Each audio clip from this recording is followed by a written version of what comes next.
بسم اللہ الرحمن الرحیم. کاشانۂ بصیرت کے یوٹیوب چینل پر ہم کتاب نفس المحموم کے پیج نمبر 327 کے ساتھ حاضر ہیں، اور یہاں پر یہ ہم نے جلد دوم کا آغاز کر دیا ہے. پہلی جلد ہم نے ختم کر دی ہے، جلد دوم ہے، اور جس میں تیسرا باب ہے، یعنی جلد دوم کا آغاز تیسرے باب سے ہوا ہے، اور اس کی پہلی فصل ہے. اور پہلی فصل کی ہیڈنگ ہے واقعات بعد از شہادت امام حسین علیہ السلام. آئیے ہم اس کو پڑھتے ہیں. بسم اللہ الرحمن الرحیم. آن جناب کی شہادت سے بعد کے واقعات میں اور اس میں چند فصلیں ہیں. راوی کہتا ہے کہ پھر وہ لعین حسین علیہ السلام کی لاش کو لوٹنے کی طرف بڑھے، پس آپ کا قمیص اسحاق بن حیوا حضرمی نے لیا، اسے پہنا تو اس کے بال گر گئے، اور روایت ہے کہ آپ کی قمیص میں ایک دس اور کئی زخم پتھر، نیزے اور تیر اور تلوار کے ساتھ تھے. اور امام صادق علیہ السلام نے فرمایا ہے کہ امام حسین علیہ السلام کے بدن پر 33 نیزے کے اور 34 تلوار کے زخم تھے، اور ان کی شلوار بحر بن کعب تمیمی لعن اللہ نے لی. پس روایت ہے کہ وہ لعین زمین پر گرا اور اس کے پاؤں بیکار ہو گئے. آئیے اگلے صفحے پہ چلتے ہیں، پیج 328. اور آپ کا امامہ اخنس بن مرثد میم رے سے دال بن القمہ حضرمی نے لیا، اور کہا گیا ہے کہ جابر بن یزید عودی نے لیا، خدا دونوں پر لعنت کرے. پس اس نے وہ امامہ سر پر باندھا تو دیوانہ ہو گیا. اور آپ کی نالین اسود بن خالد لعن اللہ نے لیے، اور آپ کی انگوٹھی بہدل بن سلیم کلبی لعن اللہ نے لی، اور انگوٹھی کے ساتھ آپ کی انگلی بھی قلم کی. اور اس لعین کو مختار نے گرفتار کیا اور اس کے ہاتھ پاؤں قطع کیے، اور اسے اس حالت میں چھوڑ دیا کہ اپنے خون میں لوٹتا رہا، اور یہاں تک کہ وہ مر گیا، اور مردود نہ فاتحہ نہ درود. اور آپ کا خطیفہ تولیہ کہ جو خز کا تھا قیس بن اشعث نے لے گیا، اور آپ کی زرہ بترا عمر سعد لعن اللہ نے لی. جب عمر مارا گیا تو مختار نے وہ زرہ اس کے قاتل ابو عمرہ کو بخش دی، اور آپ کی تلوار جمی بن خلق اودی نے لی. اور بعض نے کہا ہے کہ بنی تمیم میں سے ایک شخص نے لی کہ جسے اسود بن حنظلہ کہا جاتا تھا. مؤلف کہتے ہیں اور کہا گیا ہے کہ آپ کی فلافس نانی تلوار نحشلی نے لی، اور یہ تلوار جو لوٹی گئی ذوالفقار کے علاوہ ہے، کہ کیونکہ ذوالفقار تو ذخیرہ شدہ محفوظ تھی اس جیسے دوسرے نبوت و امامت کے ذخائر کی طرح، اسی طرح آپ کی انگوٹھی بھی تھی. شیخ صدوق نے روایت کی ہے کہ محمد بن مسلم سے وہ کہتے ہیں کہ میں نے حضرت صادق جعفر بن محمد علیہ السلام سے حسین بن علی علیہ السلام کی انگوٹھی کے بارے میں سوال کیا کہ وہ کس کی طرف منتقل ہوئی ہے، اور میں نے آپ سے تذکرہ کیا کہ میں نے سنا ہے کہ وہ آپ کی انگشت مبارک سے اتار لی گئی اور دوسری چھینی ہوئی چیزوں کے ساتھ. تو آپ نے فرمایا کہ اس طرح نہیں ہے جیسا لوگوں نے کہا ہے. حسین علیہ السلام نے اپنے بیٹے علی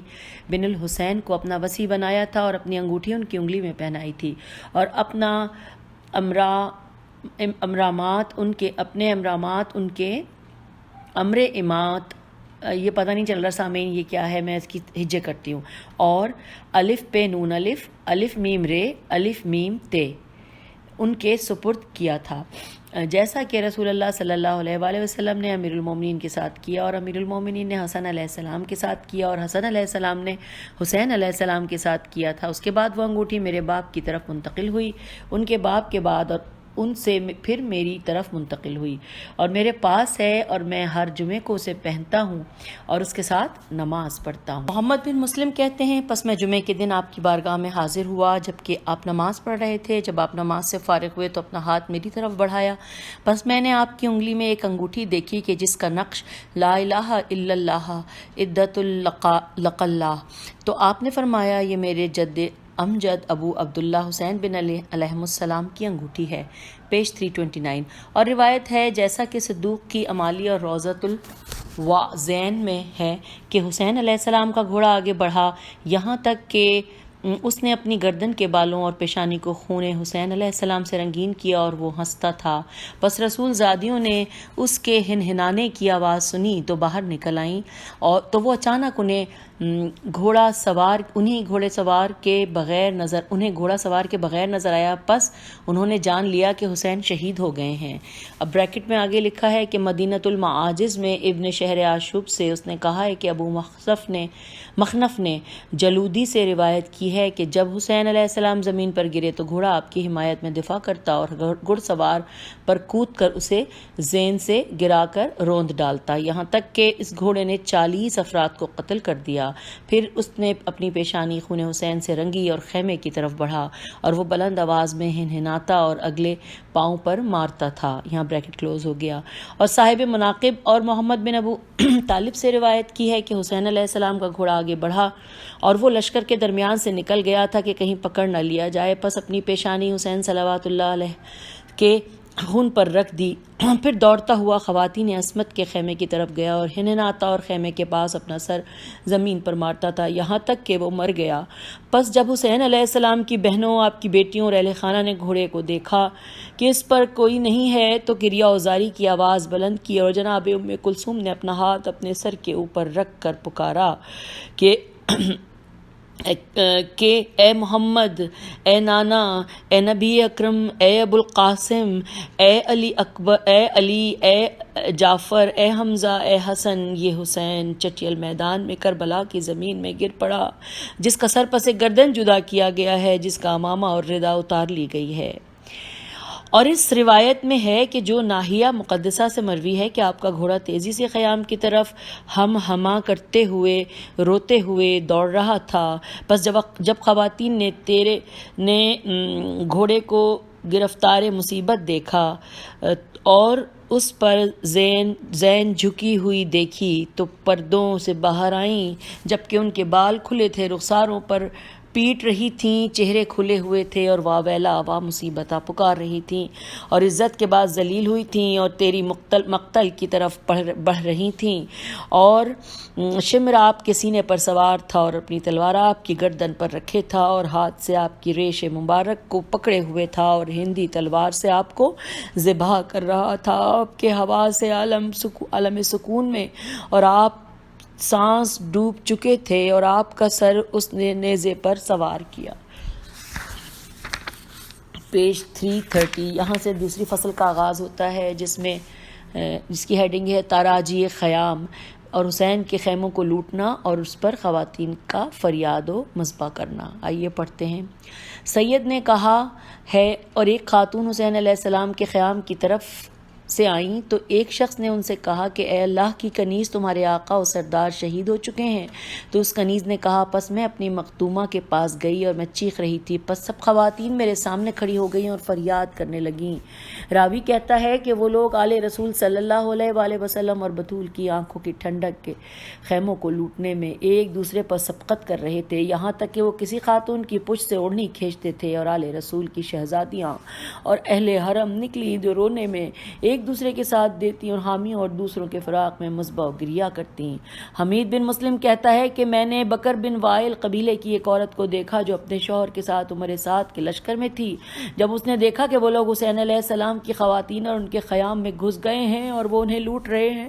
تو تلوار لے کر خیموں کی طرف آئی اور کہا کہ اے آل بکر، کیا رسول زادیوں کو لوٹا جا رہا ہے؟ حکم کرنا، بس اللہ کا نام ہے، اے رسول اللہ کے لیے انتقام لینے والے۔ پس اس کے شوہر نے اس کا ہاتھ پکڑا اور اسے اپنی جگہ پر واپس لے گیا۔ راوی کہتا ہے کہ پھر خواتین کو خیموں سے نکالا گیا اور ان میں آگ لگا دی، پس وہ سر ننگے، چادریں چھنی ہوئی، پاؤں ننگے، روتی ہوئی ذلت کی قید میں قید ہو کر چل رہی تھیں اور کہہ رہی تھی، خدا کا واسطہ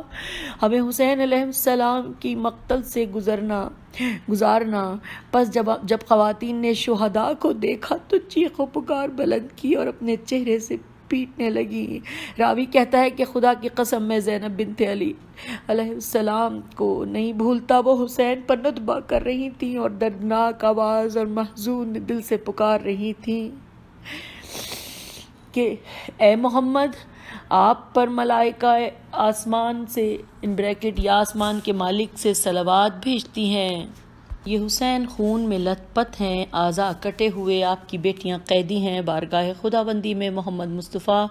صلی اللہ علیہ وآلہ وسلم کے ہاں علی المرتضیٰ علیہ السلام سے فاطمہ زہرا سلام اللہ علیہا سے حمزہ سید الشہداء سے شکایت ہے کہ اے محمد صلی اللہ علیہ وآلہ وسلم، یہ حسین کھلے میدان میں ہیں جن پر صحرا کی ہوا چل رہی ہے، بدکاروں کی اولاد کے مقتول ہیں۔ ہائے حزن و ملال اور دکھ درد، آج میرے نانا رسول اللہ صلی اللہ علیہ وآلہ وسلم کی وفات ہوئی ہے۔ اے اصحاب محمد، فریاد ہے، یہ مصطفیٰ صلی اللہ علیہ وآلہ وسلم کی ذریت ہے کہ جنہیں قیدیوں کی طرح ہانکا جا رہا ہے۔ اور ایک روایت میں ہے کہ یہ عربی لکھی ہے سامعین، اس کو میں آگے پڑھتی ہوں کہ اے محمد، آپ کی بیٹیاں قید ہو گئی ہیں اور آپ کی ذریت کو شہید کر دیا گیا کہ جن پر باد صبا چل رہی ہے، اور یہ حسین علیہ السلام ہے کہ جن کا سر پس گردن سے کاٹ دیا گیا ہے، جن کا امامہ اور ردا لوٹ لی گئی ہے۔ میرا باپ صدقے اس پر کہ جس کے لشکر کو پیر کے دن لوٹا گیا، میرا باپ صدقے اس جس کے خیمے کی تنابیں کاٹ دی گئی، میرا باپ صدقے اس پر جو نہیں کہ اس کے واپس آنے کی امید ہو اور نہ زخمی ہے کہ جس کا علاج کیا جائے، میرا باپ صدقے اس پر جس پر میری جان قربان ہو، میرا باپ صدقے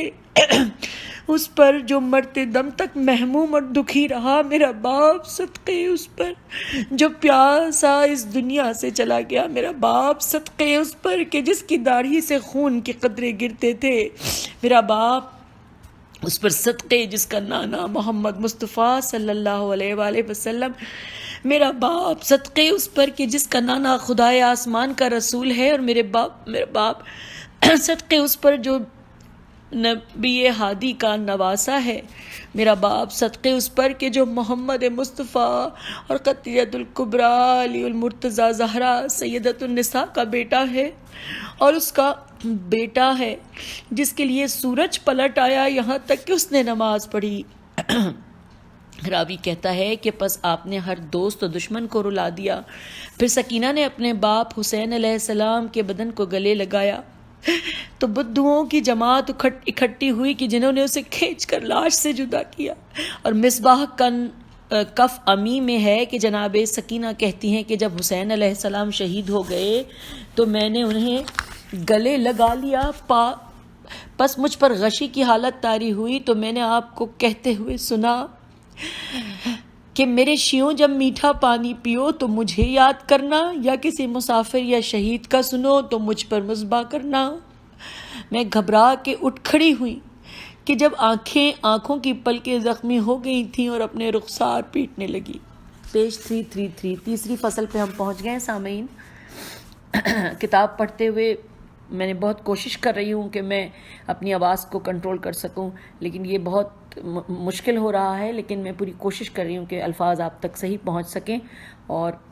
پوری ہسٹری کے جو بھی دریچے ہم کھول رہے ہیں، اس کتاب سے ہمیں علم مل رہا ہے، معلومات مل رہی ہیں، وہ میں چاہوں گی کہ صحیح طریقے سے آپ تک پہنچ سکیں۔ پیج نمبر 332 پر ہم ہیں، اور اس کی اب اگلی ہیڈنگ ہے خیام پر لوٹ مار۔ آئیے پڑھتے ہیں۔ لوگ درس، لباس اور اونٹوں کی طرف مائل ہوئے اور انہیں لوٹ لیا۔ شیخ مفید کہتے ہیں انہوں نے آپ کا ساز و سامان، اونٹ اور بار کو لوٹ لیا اور خواتین کو بھی لوٹا۔ حمید بن مسلم کہتا ہے خدا کی قسم میں جناب کی خواتین، بیٹیوں اور اہل خانہ میں سے کسی عورت کو دیکھتا تھا کہ اس سے برقعے اور چادریں چھیننے کی کوشش کی جاتی ہے، یہاں تک کہ وہ مغلوب ہو جاتی اور وہ اس سے چھن جاتی۔ ازدی کہتا ہے کہ مجھ سے سلیمان بن ابو راشد نے حمید بن مسلم سے روایت کی ہے، وہ کہتا ہے کہ میں علی بن الحسین بن علی اصغر علیہ السلام تک پہنچا اور وہ ایک بچھے ہوئے فرش پر تھے اور وہ بیمار تھے۔ اچانک شمر بن ذلجون لعین پیادہ فوج کے ساتھ آیا تو وہ کہنے لگے کہ کیا اسے قتل نہیں کرنا؟ پس میں نے کہا سبحان اللہ، کیا تم بچوں کو بھی قتل کرتے ہو؟ تو یہ تو بچہ ہے اور جس بیماری میں ہے وہی اس کے لیے کافی ہے۔ وہ کہتا ہے کہ میرا یہی طریقہ رہا ہے کہ جو کوئی آتا اس سے ان کا دفاع کرتا رہا، یہاں تک کہ عمر سعد آیا اور اس نے کہا کہ خبردار کوئی شخص ان عورتوں کے خیموں میں داخل نہ ہو اور نہ اس بیمار لڑکے سے متعرض ہو، اور جس کسی نے ان کے مال و متاع میں سے کوئی چیز اٹھائی ہے واپس کر دے۔ مسلم کہتا ہے کہ خدا کی قسم کسی نے بھی کوئی چیز واپس نہیں کی۔ اور کرمانی کی اخبار الاول میں ہے کہ شمر نے، یعنی بریکٹ میں ہے کہ اس پر وہ عذاب ہو جس کا وہ مستحق ہے، اور بریکٹ کلوز ہو گیا، ارادہ کیا کہ علی اصغر کے شہید کرنے کا جو کہ بیمار تھے۔ پس زینب بنت علی بن ابی طالب باہر آئیں اور فرمایا خدا کی قسم یہ قتل نہیں ہوں گے جب تک میں قتل نہ ہو جاؤں۔ پس وہ لعین رک گیا۔ اور یہاں پہ مجھے لگتا ہے نام علی اصغر لکھا تو ہے، ظاہر ہے کہ چھوٹے علی کے حوالے سے کہا جا سکتا ہے، لیکن ظاہر ہے یہاں پہ بات امام زین العابدین کی ہو رہی ہے۔ اور روضۃ الصفا میں ہے، پس جب شمر لعن اللہ اس خیمے تک پہنچا کہ جس میں علی بن الحسین علیہ السلام تکیہ لگائے پڑے تھے تو اپنی تلوار نیام سے نکالی تاکہ آپ کو شہید کرتے، تو حمید بن مسلم نے کہا سبحان اللہ، کیا یہ بیمار بھی قتل کیا جائے گا؟ پیج 333۔ اسے قتل نہ کرو۔ اور بعض نے کہا کہ عمر سعد نے اس کے دونوں ہاتھ پکڑ لیے اور کہا کیا تجھے خدا سے شرم و حیا نہیں آتی؟ تو چاہتا ہے کہ اس بیمار لڑکے کو بھی قتل کر دے؟ تو شمر نے کہا کہ امیر عبداللہ کا حکم صادر ہوا ہے کہ تمام اولاد حسین کو قتل کروں۔ پس عمر نے اسے روکنے میں مبالغے سے کام لیا یہاں تک کہ وہ لعین رک گیا۔ پس اس نے حکم دیا کہ اہل بیت مصطفیٰ صلی اللہ علیہ وآلہ وسلم کے خیام کے جلانے کا۔ اور مناقب ابن شہراشوب میں ہے کہ کتاب مقتل میں ہے کہ احمد بن حنبل نے کہا کہ کربلا میں زین العابدین علیہ السلام کے بیمار ہونے کا سبب یہ ہے کہ انہیں زرہ پہنائی گئی کہ جو بڑی تھی، پس آپ نے اس کے فاضل حصے کو ہاتھ سے پکڑ کر توڑ دیا۔ اگلا پیراگراف ہے کہ اور شیخ مفید کی روایت میں ہے اور عمر سعد لعن اللہ آیا تو عورتوں نے اس کے پیچھے سامنے چیخ و پکار کی اور روئیں، تو اس نے اپنے ساتھیوں سے کہا کہ تم میں سے کوئی بھی ان عورتوں کے گھروں میں داخل نہ ہو اور نہ کوئی اس بیمار لڑکے سے تعارض کرے۔ اور خواتین عصمت نے اس سے سوال کیا کہ جو کچھ ان سے چھینا گیا ہے وہ واپس دلا دے تاکہ اس سے وہ اپنا پردہ کر سکیں، تو اس نے کہا کہ کسی نے ان کے مال و متاع میں سے کوئی چیز لی ہے تو واپس کر دے۔ پس خدا کی قسم کسی نے کبھی کوئی چیز واپس نہیں کی۔ پس اس نے خیمہ اور عورتوں کے گھروں اور علی بن الحسین پر ایک گروہ کو موکل کیا اور کہا کہ ان کی محافظت کرو تاکہ ان میں سے کوئی نکل نہ جائے، تاکہ ان سے کوئی برا سلوک نہ کرتا۔ اور پھر وہ اپنے خیمے کی طرف آیا اور اپنے ساتھیوں میں سے پکار کر کہا کون ہے کہ جو حسین علیہ السلام کے بارے میں ایک کام انجام دے؟ تبری نے کہا ہے۔ پس سنان بن انس آگے بڑھا یہاں تک کہ عمر سعد کے خیمے کے دروازے پر کھڑا ہو گیا اور پھر بلند آواز سے پکارا کہ میری رکاب کو بھاری انعام سے بھر دے، میں نے اس بادشاہ کو قتل کیا ہے کہ جس کے دروازے پر پہرے دار ہوتے تھے، میں نے اسے قتل کیا ہے جو ماں باپ کے لحاظ سے تمام لوگوں سے بہتر تھا اور جب نسب کا ذکر ہوتا تو سب سے بہتر نسب والا تھا۔ تو عمر سعد نے کہا میں گواہی دیتا ہوں کہ تو مجنون ہے اور کبھی بھی جنون سے صحیح نہیں ہوا، اور اس کو میرے پاس لے آؤ۔ جب وہ اندر آیا تو اس کی چھڑی سے مرمت کی اور کہا کہ اے مجنون تو یہ بات کرتا ہے، خدا کی قسم اگر ابن زیاد نے مجھ سے یہ سن لیا ہوتا تو تیری گردن اڑا دیتا۔ مؤلف کہتے ہیں اور عمر سعد لعن اللہ نے عقبہ بن سمعان کو گرفتار کر لیا اور وہ جناب رباب زوجہ حسین علیہ السلام کا غلام تھا، تو اس نے اسے پوچھا تو کون ہے؟ اس نے کہا کہ میں ایک عبد المملوک۔ پس اسے چھوڑ دیا اور ہم اس کی اور مرقع بن سمامہ کی خبر پہلے بتا آئے ہیں۔ راوی کہتا ہے اس کے بعد عمر سعد نے اپنے ساتھیوں میں منادی کرائی کہ کون حسین کے سلسلے میں ایک کام انجام دے گا، پیج 334، اور اس کی لاش کو گھوڑوں سے روندے گا۔ پس ان میں سے اس کام کے لیے 10 افراد تیار ہوئے، الحق بن چوہ حضرمی، اور یہ وہی لعین ہے کہ جس نے حسین علیہ السلام کی قمیص اتاری تھی اور بعد میں مبروس ہو گیا تھا، اور اجش ابن مرشد بن علقمہ بن سلامہ حضرمی۔ پس یہ ملائین آئے اور حسین علیہ السلام کی لاش کو اپنے گھوڑوں سے پامال کیا یہاں تک کہ آپ کی پشت اور سینے کو چور چور کر دیا۔ اور مجھے خبر ملی ہے کہ احبش بن مرشد لعین کی طرف سے کچھ عرصے بعد تیر آیا جس کے مارنے والے کا پتہ نہیں چلا اور وہ میدان قتال میں کھڑا تھا، پس اس نے اس کے دل کو چیر دیا اور اسی سے مر گیا۔ لعن اللہ سید کہتے ہیں کہ اس کے بعد عمر بن سعد نے اپنے ساتھیوں میں منادی کی کون ہے جو حسین علیہ السلام کے کاموں کو انجام دے اور گھوڑے آپ کی پشت و سینے کو پامال کرے؟ بس اس کام کے لیے 10 آدمی تیار ہوئے جو کہ الحق بن حویہ جس نے کہ حسین علیہ السلام کی قمیص اتاری تھی، اور اخنس بن مرشد، حکیم بن طفیل سنبسی، اور عمر بن صبیح سیدادی، رجا بن منقذ عبدی، سالم بن خشیمہ جعفی، راخت بن ناعم، صالح بن وہب جعفی، ہانی بن سبیت حضرمی اور اسید بن مالک تھے۔ پس انہوں نے حسین علیہ السلام کو گھوڑوں کے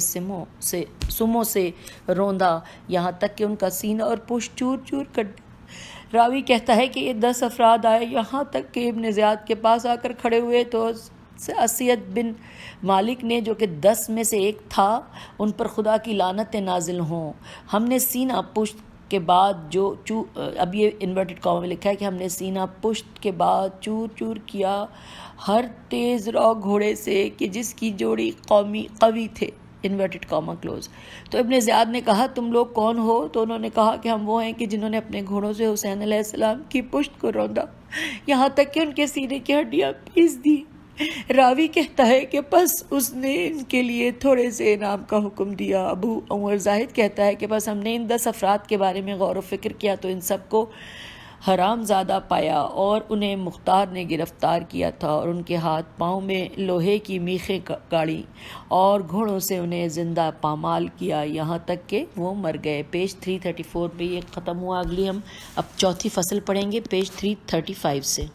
پیج 335 پہ چوتھی فصل ہے اور واقعات عصر عاشور کو ہم پڑھ رہے ہیں۔ آئیے آغاز کرتے ہیں کہ ان امور میں جن کا تعلق عصر عاشور سے ہے، سرحائے مبارک کو ابن زیاد کی طرف بھیجنا وغیرہ۔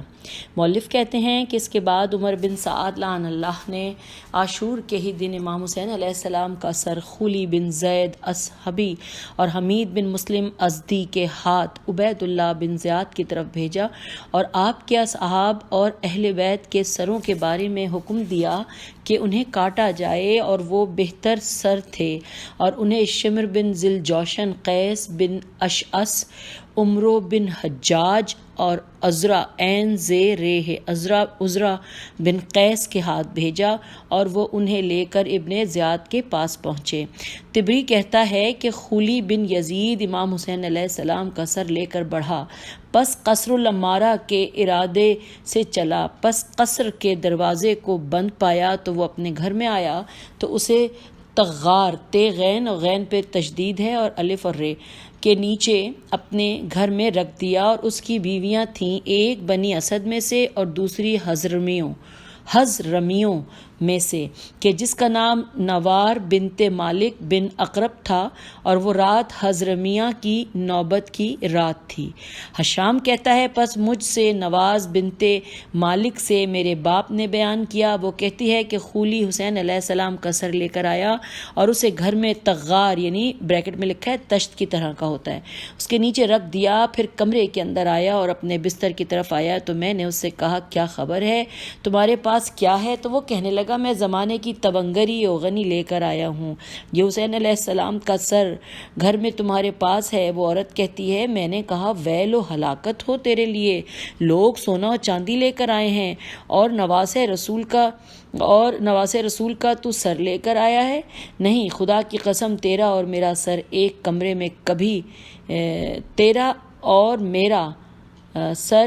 کمرے میں کبھی بھی جمع نہیں ہو سکیں گے۔ اور کہتی ہے کہ میں بستر سے اٹھ کھڑی ہوئی اور گھر کے صحن میں نکل آئی، پس اس نے اسدی بیوی کو بلایا اور اسے کمرے میں داخل کر لیا اور میں بیٹھی دیکھ رہی تھی۔ وہ کہتی ہے خدا کی قسم میں مسلسل دیکھتی رہی کہ ایک نور ستون کی مانند آسمان سے استغار تک تھا اور میں نے سفید پرندے اس کے گرد پھڑ پھڑاتے دیکھے۔ راوی کہتا ہے جب صبح ہوئی تو سر لے کر وہ عبید اللہ بن زیاد کی طرف گیا اور کتاب مطالب الصول میں کشف الغمہ میں ہے کہ سر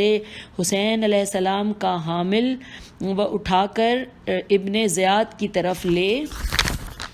جانے والا بشر بن مالک تھا۔ پیج 336 پہ ہم آ گئے ہیں۔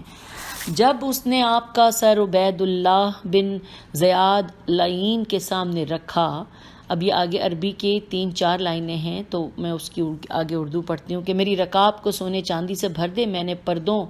اور دربانوں کے پیچھے رہنے والے بادشاہ کو قتل کیا ہے جس نے بچپن میں 2 قبلوں کی طرف نماز پڑھی، اور جب نسب کا ذکر ہو تو وہ سب لوگوں سے بہتر ہے، ماں باپ کی طرف سے لوگوں میں سے بہترین کو قتل کیا ہے۔ تو عبید اللہ اس کے پاس قول سے سیخ پا ہو گیا، اس کے اس قول سے سیخ پا ہو گیا اور کہا کہ اگر تو جانتا تھا کہ وہ ایسا ہے تو پھر کیوں اسے قتل کیا؟ خدا کی قسم تجھے مجھ سے کچھ نہیں ملے گا اور میں تجھے اسی کے ساتھ ملحق کرتا ہوں۔ پھر اس نے اسے آگے کیا اور اس کی گردن اڑا دی۔ شیخ ابو جعفر طوسی نے مصباح المتہجد میں عبداللہ بن سنان سے روایت کی ہے، وہ کہتا ہے کہ میں نے اپنے آقا و سردار ابو عبداللہ جعفر بن محمد علیہ السلام کی خدمت میں 10 محرم کو حاضر ہوا، پس میں نے آپ کو متغیر حالت میں دیکھا جبکہ حزن و ملال آپ پر تھا، اور فرمایا کہ کیا تم غفلت میں ہو؟ کیا تمہیں معلوم نہیں کہ حسین علیہ السلام اسی دن شہید ہوئے؟ میں نے کہا اے میرے آقا و سید، اس دن کے روزے کے بارے میں آپ کیا فرماتے ہیں؟ تو آپ نے فرمایا روزہ رکھو لیکن رات سے نہیں، اور افطار کرو اظہار و خوشی کے بغیر، اور اسے مکمل دن کا روزہ قرار نہ دے، اور تیری افطار کی نماز عصر کے 1 گھنٹے بعد ہونی چاہیے پانی کے گھونٹ سے، کیونکہ اس قسم کے وقت میں اس قسم کے دن آل رسول صلی اللہ علیہ وآلہ وسلم سے جنگ ختم ہوئی تھی اور ان سے مصیبت ٹلی تھی، اور ان کے موالیوں اور چچازاد بھائیوں میں سے 30 افراد زمین پر گر پڑے تھے کہ جن کا پچھڑنا رسول اللہ صلی اللہ علیہ وآلہ وسلم کے لیے دشوار تھا۔ اگر آپ دنیا میں زندہ ہوتے تو ان کی تعزیت آپ ہی کو دی جاتی۔ راوی کہتا ہے کہ ابو عبداللہ علیہ السلام اتنا روئے کہ آپ کی ریش مبارک آنسوؤں سے تر ہو گئی۔ اگلا پیراگراف ہے، سید نے اقبال میں کہا ہے تمہیں معلوم ہونا چاہیے کہ عاشور کے دن کا آخری حصہ وہ ہے کہ جس میں حسین علیہ السلام کے اہل حرم، آپ کی بیٹیاں اور بچے دشمنوں کی قید میں حزن و ملال، ہم و غم اور گریہ و بکا میں مشغول تھے، اور اس دن کا آخری حصہ ان پر اس حالت میں گزرا کہ وہ ایسی ذلت و خواری میں تھے کہ جس کا میرا قلم احاطہ نہیں کر سکتا، اور یہ رات اس حالت میں گزاری کہ ان کے حامی و مددگار مفقود تھے اور وہ اپنی قیام گاہ اور کوچ میں مسافر تھے، اور دشمن انہیں برا بھلا کہنے اور ان سے روگردانی کرنے اور انہیں ذلیل و رسوا کرنے میں مبالغے کی حد تک پہنچے ہوئے تھے، تاکہ اس کے ذریعے دین سے خارج ہو جانے والے عمر سعد سے محمد صلی اللہ علیہ وآلہ وسلم کے بچوں کو یتیم کرنے والے اور ان کے جگروں کو زخمی کرنے والے، اور عبید اللہ بن زیاد جیسے زندیق اور منکر خدا سے یزید بن معاویہ جیسے الحاد و عناد کے سرغنے کا تقرب حاصل کرنے کے لیے۔ پیج 337۔ یہاں تک کہ میں نے کتاب مصابیح میں ان کے اسناد کے ساتھ جو جعفر بن محمد علیہ السلام تک پہنچتے ہیں دیکھا ہے کہ وہ فرماتے ہیں کہ مجھ سے میرے باپ محمد علی علیہ السلام نے فرمایا کہ میں نے اپنے باپ علی بن الحسین علیہ السلام سے سوال کیا انہیں یزید نے اپنی طرف کس حالت میں سوار کر کے بلوایا تھا، تو آپ نے فرمایا کہ مجھے ایک ایسے اونٹ پر جو لنگڑاتا تھا جس پر کوئی گدا وغیرہ نہیں تھا سوار کیا، اور حسین علیہ السلام کا سر نیزے پر تھا اور عورتیں ہمارے پیچھے خچروں پر سوار تھیں، پس محافظ و نگہبان اور لشکری ہمارے پیچھے تھے اور نیزے ہمارے ارد گرد تھے، اگر ہم میں سے کسی کی آنکھ سے آنسو نکل پڑتا تو اس کے سر میں نیزہ چبھویا جاتا، یہاں تک کہ جب ہم دمشق میں داخل ہوئے تو ایک شخص نے چلا کر کہا کہ اے اہل شام، یہ اب بریکٹ میں ہے معاذ اللہ، میرا تو دل ہے کہ میں یہ آگے والا لفظ پڑھوں ہی نہیں لیکن کتاب کا حصہ ہے، کہا اہل شام معاذ اللہ ملعون خاندان کے قیدی ہیں۔ مؤلف کہتے ہیں کہ اے قاری، کیا آپ کے ماں باپ اور اعزاء و اقرباء پر اس قسم کی بلا و مصیبت اور ابتلا اور امتحان آیا ہے کہ جس کے ساتھ تیری یا کسی مسلمان کی توہین جائز ہے، اور نہ ہی کسی ایسے شخص کے لیے جو بادشاہوں اور سلاطین کی اولاد کے مقام و منزل کو پہنچتا ہے؟ مؤلف فرماتے ہیں جب یوم عاشور کا آخری حصہ ہو تو کھڑے ہو جاؤ اور رسول اللہ صلی اللہ علیہ وآلہ وسلم پر اور ہمارے مولا امیر المومنین پر اور مولا حسن علیہ السلام بن علی علیہ السلام پر اور ہماری سردار فاطمۃ الزہرا سلام اللہ علیہ پر، ان کی عطرت طاہرہ صلوات اللہ علیہم اجمعین پر سلام بھیجو اور انہیں ان مصائب پر تعزیت کہو، محزون دل کے ساتھ اور روتی ہوئی آنکھ کے ساتھ اور مصائب و نوائب سے نرم و متواضع زبان کے ساتھ، پھر اللہ اور ان معصوم ہستیوں کی بارگاہ میں معذرت کرو جو کچھ ان کی وجہ سے تم پر واجب تھا اس میں کوتاہی کرنے کی بنا پر، اور یہ کہ وہ معاف کرے اس چیز کو جو تم عمل میں نہیں لا سکے، کہ جو تم اس کے ساتھ عمل میں نہیں لا سکے، کہ جو تم اس کے ساتھ عمل میں لاتے ہو جو تمہاری نگاہ میں عزیز ہوتا ہے، کیونکہ بعید ہے کہ تم ان ہولناک مصائب میں ان کی مصیبت کی مقدار کم کر سکو۔ یہاں پر سامعین پیج نمبر 337 ختم ہو گیا اور چوتھی فصل بھی ختم ہو گئی۔ اگلی آڈیو میں ہم 5ویں فصل سے آغاز کریں گے کہ جس کی ہیڈنگ ہوگی، جس کا موضوع ہے کہ روانگی اہل بیت کربلا سے کوفہ۔ تو اگلی آڈیو تک کے لیے خدا حافظ، فی امان اللہ۔